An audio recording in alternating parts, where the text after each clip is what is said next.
Everyone.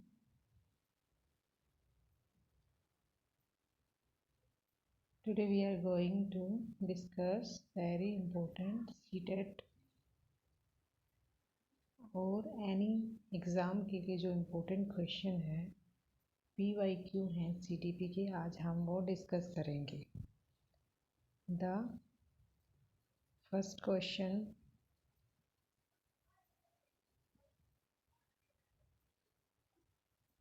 है हमारा, the most critical period of acquisition and development of language. जो हमारा सबसे इम्पोर्टेंट क्रिटिकल पीरियड है लैंग्वेज डेवलपमेंट के लिए वो कौन सा है? A prenatal period, second है early childhood, C middle childhood, adolescence. Very important question point of exam के पॉइंट ऑफ व्यू से आता है और बहुत कंफ्यूजिंग भी होता है कि जो जब बच्चा है, जो क्रिटिकल पीरियड होता है लैंग्वेज सबसे ज़्यादा बच्चा कब सीखता है, तो वो आता है हमारा अर्ली चाइल्डहुड में। तो बी इसका आंसर होगा। सेकेंड क्वेश्चन आता है हमारा, सेकेंड क्वेश्चन है, which of the following is the stage of moral development proposed by Lawrence Kohlberg? Kohlberg के अकॉर्डिंग हमारी मॉरल डेवलपमेंट की कौन सी स्टेज उन्होंने बताई है? The latency stage, the social contract orientation, concrete operational stage, industry versus inferiority stage. इसमें से जो है हमारा जो कोहलबर्ग है moral development theory of Kohlberg जो बात करते हैं वो हमेशा बात करते हैं सोशल कॉन्ट्रैक्ट ओरिएंटेशन की। ठीक है, तो तो हमारा ये बी ऑप्शन इसका बिल्कुल राइट आंसर होगा यहाँ पे। ठीक है,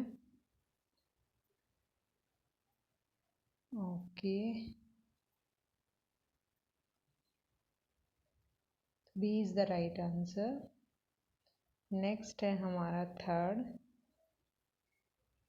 during the classroom discussion, a teacher often pays more attention to boys than girls.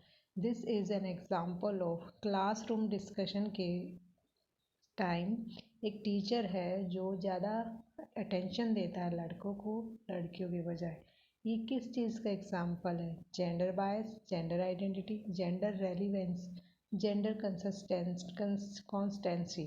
तो this is the very simple question और बहुत बार ये आता है। तो ये जेंडर बायस का एग्जाम्पल है, ए इसका बिल्कुल राइट आंसर होगा।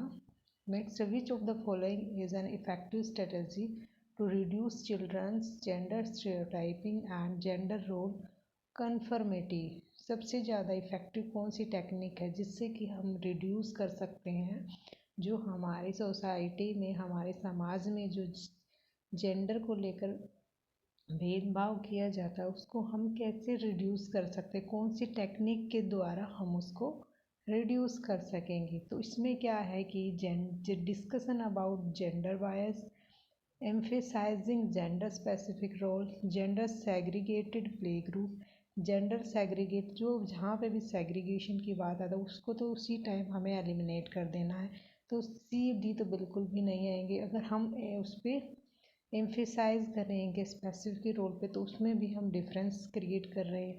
लेकिन अगर हम जेंडर बायोस के बारे में डिस्कस करेंगे बच्चों के साथ कि ऐसा नहीं करना चाहिए, ये गलत चीज़ होती है, तो हम उसको कहीं कुछ हद तक रिड्यूस कर सकते हैं।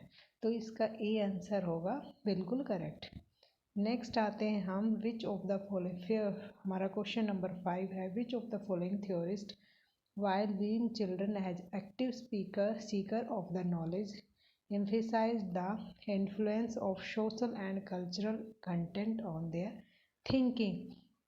कौन सा थ्योरिस्ट है जिन्होंने एक्टिव सीकर नॉलेज को बताया, एम्फेसाइज किया है सोशल कल्चर, जहाँ पर भी कंटेंट ऑन देयर थिंकिंग, बच्चों की थिंकिंग पर सबसे ज़्यादा प्रभाव सोशल और कल्चर कंटेंट का है? तो ये हमेशा जहाँ भी सोशल और कल्चर या लैंग्वेज की बात आती है तो हमेशा एक ही की तरफ जाना है, वो है लेव वाइगोत्स्की। ठीक है, तो बी इसका हमारा आंसर होगा। ठीक है, तो B is the right answer.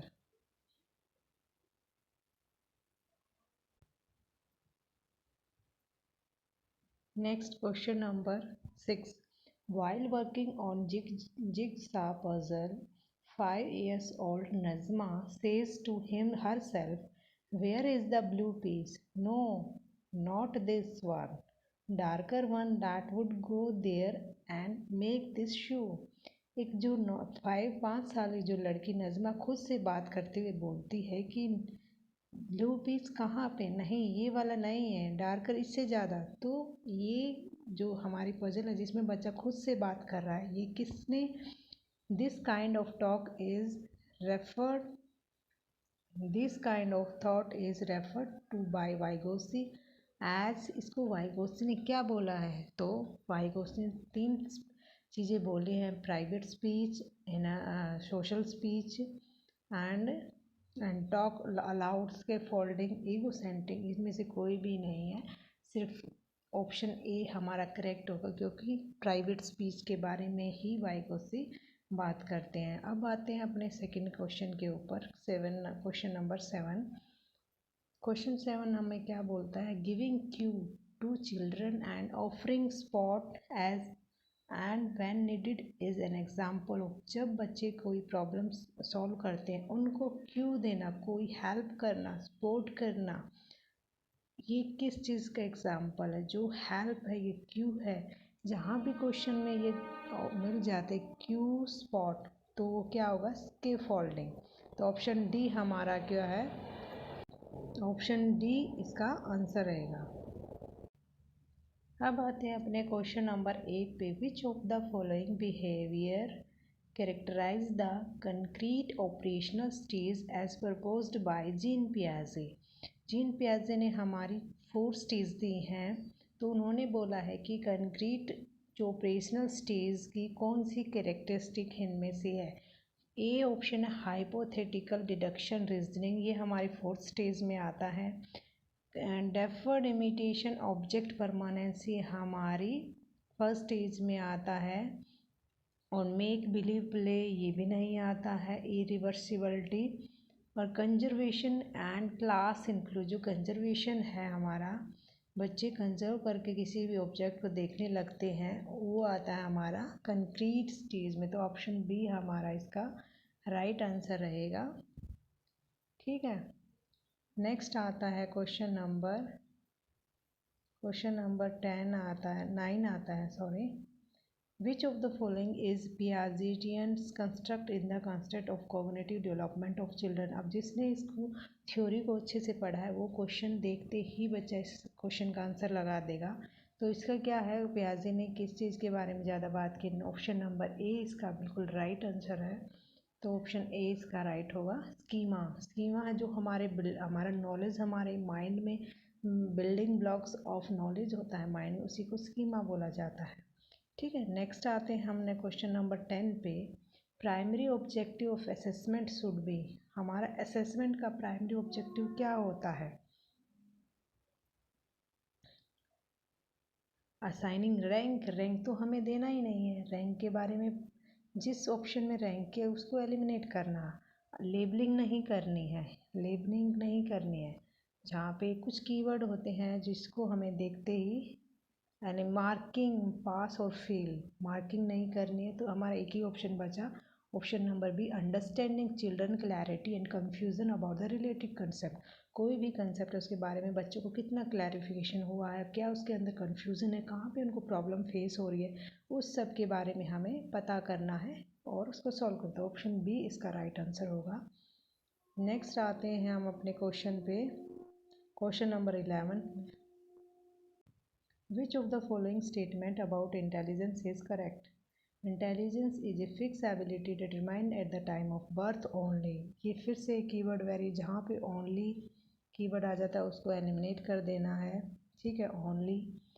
Intelligence can be accurately measured and determined by the using standardized test. कभी भी उसको हम एक्यूरेटली मेजर नहीं कर सकते। Intelligence is a unitary factor and single trait, बिल्कुल ये भी नहीं है। Intelligence is multi dimensional and set of complex ability. जो हमारी इंटेलिजेंस होता है वो मल्टी डायमेंशनल होता है और बहुत सारी एबिलिटीज़ का कॉम्प्लेक्स फॉर्म होती है। ठीक है, अब आते हैं हम अपने क्वेश्चन नंबर 12 पे। आज हम 15 क्वेश्चन डिस्कस करेंगे। नेक्स्ट 15 ये कंप्लीट एक क्वेश्चन पेपर सेट के क्वेश्चन हैं। नेक्स्ट 15 क्वेश्चन हम नेक्स्ट वीडियो में करेंगे। Ruhi always think of multiple solution to a problem, many of which are original solution. Ruhi is displaying characteristics of an Ruhi क्या है, मल्टीपल सॉल्यूशन देखती है किसी भी प्रॉब्लम की। ये उसकी जो कैरेक्टरिस्टिक है किस चीज़ को शो करती है कि वो क्या है, कन्वर्जेंट थिंकर है, ईगोसेंट्रिक थिंकर है, रिजिड थिंकर है या क्रिएटिव थिंकर है। तो स्टूडेंट ये सब जो कैरेक्टरिस्टिक होती है एक क्रिएटिव थिंकर की होती है, जो एक प्रॉब्लम के मल्टीपल आइडियाज़ को सोचता है। ठीक है, अब आते हैं अपने क्वेश्चन नंबर 13 पे। In a situation of less participation of student belonging to a deprived group in teaching learning process as teacher, यदि कोई किसी पर्टिकुलर ग्रुप जो पिछड़े ग्रुप के बच्चे हैं बहुत कम पार्टिसिपेट करते हैं टीचिंग लर्निंग प्रोसेस में, तो एज ए टीचर, एक टीचर होने के नाते हमें क्या करना चाहिए। Ask the children to withdraw from the, उनको छोड़ने के लिए बोलना चाहिए। एक्सेप्ट दिस सिचुएशन है, जैसे सिचुएशन है उसको वैसे ही स्वीकार कर लेना चाहिए। Lower her expectation from such student, तो उनको उनसे कम उम्मीद रखनी चाहिए ऐसे बच्चों से। Reflect on her own teaching and find way to improve student involve, उनको टीचिंग और उनकी जो स्टूडेंट की इन्वॉल्वमेंट है उनको इम्प्रूव करने के लिए अलग अलग तरीके हमें फाइंड आउट करने चाहिए। ओके, तो ऑप्शन डी इसका राइट का आंसर होगा। अब नेक्स्ट आते हैं हम क्वेश्चन नंबर 14 पे। In inclusive classroom a teacher dash individualised education programme. Teacher क्या है, शुड नॉट प्रिपेयर नहीं होगा, शुड ओकेजनल, कभी कभी ओकेजन पे प्रिपेयर होना पड़ेगा। और नेक्स्ट आता है हमारा, नेक्स्ट होगा 15 में। आई थिंक ये वीडियो यहीं तक है, तो एक्चुअली मैं इसका आपको आंसर बता देती हूँ। तो एक स्टूडेंट को किसी भी इंक्लूसिव क्लासरूम में क्या होता है, एक टीचर को क्या होता है, उसमें सभी तरह के बच्चे होते हैं। स्लो लर्नर भी होंगे, हाई एजुकेटेड भी होंगे, जो इंटेलिजेंट बच्चे वो भी होता है। तो एज एक टीचर को क्या होना, एक टीचर को कैसे एक्टिवली प्रिपेयर होना होगा। ठीक है, तो इसका आंसर क्या रहेगा 14 क्वेश्चन का, इसका आंसर रहेगा कि हमारे टीचर को हमेशा एक्टिवली प्रिपेयर रहना चाहिए एक इंक्लूसिव क्लासरूम में। तो स्टूडेंट ये आज के लिए वीडियो इतना ही। ये 14 क्वेश्चन जो PYQ है वो क्वेश्चन है, और एक के 14 बाकी के हर सेट में 30 क्वेश्चन आते हैं। तो इसके हमने 14 क्वेश्चन आज इस वीडियो में किए। नेक्स्ट 30 तक क्वेश्चन हम बाकी जितने बच गए हैं उसको नेक्स्ट वीडियो में करेंगे। ये क्वेश्चन आपके लिए बहुत ही इंपॉर्टेंट है, प्लीज़ इनको रिवाइज़ कीजिएगा। और मोस्टली क्वेश्चन CTET में PYQ से ही रिपीट होते हैं। Thank you very much. मिलते हैं नेक्स्ट वीडियो में।